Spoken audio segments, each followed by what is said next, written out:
Hey y'all, and welcome to American Wire. My name is Brian, and Senator Kennedy absolutely is flabbergasted by this terrible, incompetent Biden official. You're in charge of implementing the First Step Act, Director? That's correct. How many criminals have you released under the First Step Act?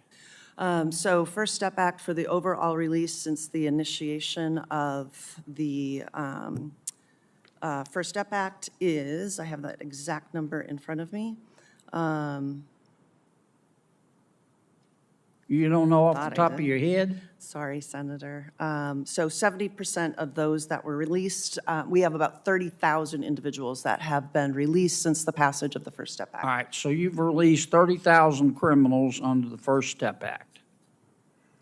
Okay? And how many of them, before you released them, did you contact any of their victims to say we're about to let this guy out? Senator, it's my understanding that that notification happens through the U.S. Attorney's Office, but I will check into that and get back to you. You don't know? Senator, I don't.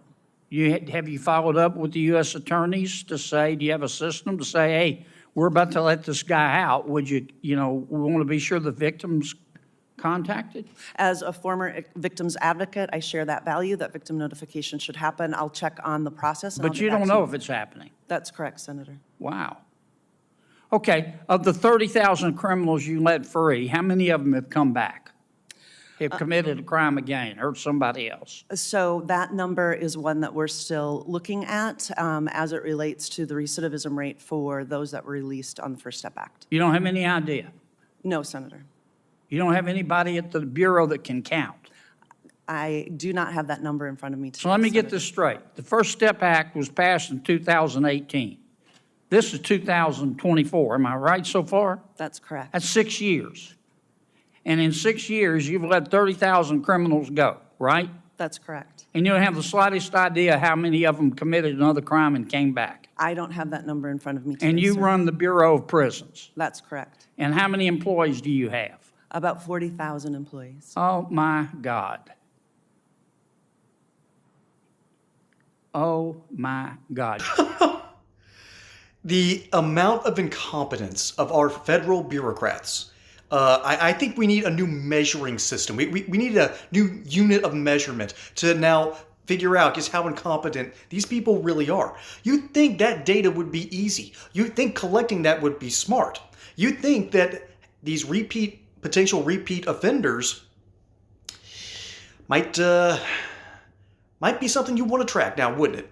But not if you are in the Biden administration, which apparently is asleep at the wheel pretty much everywhere, at least when not eating ice cream cones and yelling at Fox News reporters. But the amount of incompetency here. And first off, she came from Oregon. Oregon is a deeply blue state, and it's one of those states where I just have to shake my head and go, bless your heart. You just don't know any better, do you? But it seems that there is a failing upwards sort of sliding scale going on with the people that the Biden administration is filled to the brim with. They're everywhere. They've showed themselves to be incompetent at so many levels that it's kind of funny almost now. It is almost funny. You'd think that this would be something out of a Mel Brooks movie, that find the most incompetent people to run our federal government. That's exactly what's been going on. And fortunately, it's 2024, so we could be in time to change that.